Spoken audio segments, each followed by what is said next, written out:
there, it's Beth from Rock Your Notebook, and I'm working in an A5 mixed media paper notebook for this spread. I'm using the beautiful kit from Calico Collage called Flittering Gems, and I just have to say some of the elements in this kit are absolutely stunning, as well as they worked really well with my Cricut machine this time. Sometimes when I upload the files into Design Space, I have to do a lot of work to get them to cut right, but this time I didn't, and I was super happy about that.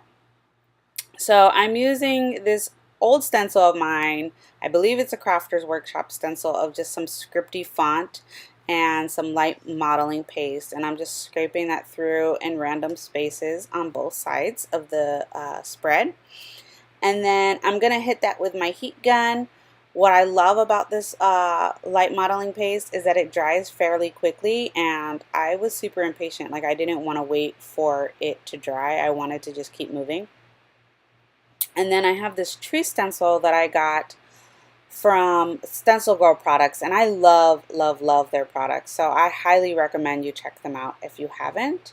And then I have this mixture of paint that was on my palette from a previous scrapbook layout that I was working on, and I didn't want to waste the paint, so that's what made me use these colors in this spread.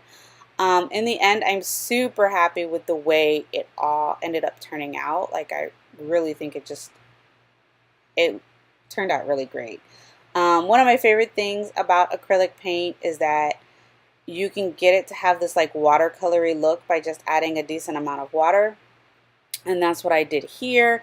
And then I zapped it with the heat gun, but I really liked the way it was settling in on the page, and if you continue to dry it with the heat gun, you can get a really weird effect. So I left it alone overnight and I let it dry on its own completely, and I love the final effect of it, and that's what I think really made this spread just perfect for me. So I'm cutting out this saying, I cannot remember what it says, but I'm cutting this out, and then I am roughing it up with my rougher edger upper thingy, which I have to say, I wish that I could still get the Prima one, but it's not for sale anymore, like anywhere, and that really stinks because this thing is hard to use. It's not like the easiest thing in the world, and sometimes I just use my scissors, but I don't want to ruin like my most favorite pair of scissors, so I try not to use it for that concept that often. Now, this piece that I'm roughing up the edges is cut on some Nina cardstock, and then the die cut there, that bird die cut that you see that I'm gonna add, is cut on a different cardstock that's super thick. Like, when I cut this on my Cricut, I have to use the poster board feature because that's how thick the paper is, and the edges were not roughing up. It was not, and I was a little disappointed about that, but I got over it. I even brought the scissors out, and it still was not, it wasn't going to happen. So I just rolled with it. You're going to see here in a minute that I've got some cheesecloth on my desk that I add underneath it, and that ends up looking really well. And I'm using my Fabri-Tac glue to adhere everything down.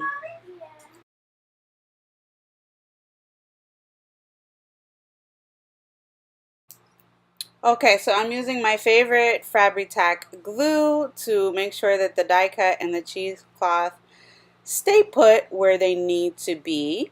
And then I'm going to hunt around on my desk for a minute. I'm looking for some lace that I know I have on here. And of course, the mini-me has stopped in to chat with me about something as well. I think she was looking for some pen loops for her TN that I made her. And then I found my lace. So I have this really pretty lace trim that I got from Hobby Lobby, and I bought it specifically for mixed media use. And I'm cutting off this edging piece because I didn't want like that harsh line. at the top, and I'm going to also glue my saying on and use the Fabri-Tac glue for this as well. And once this glue dries, it's perfect, and it stays put. So I'm absolutely in love with this glue.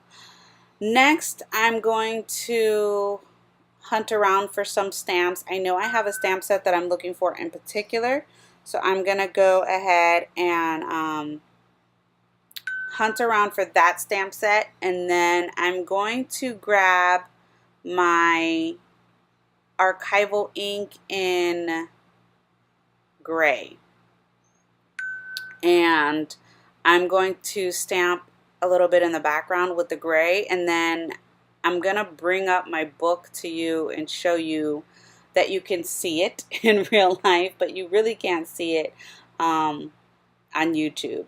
So I'm just fussing around with stuff here and making sure that everything is gonna stick down, and I've got enough glue, and you know, all of the things that you do. And then you're gonna see me stamp in the background and bring the book up to you, which I've already said. I don't know, I lost my train of thought completely this morning. But that is it for this mixed media spread. So I will leave a link below to Flittering Gems, the kit from Calico Collage, which is absolutely stunning. I've got another project coming up really soon. And what else will I be doing? This is, again, the mixed media notebook. This paper, as you can see when I flip the page, handled everything beautifully, and I've got a lot of product and a lot of mediums on these pages.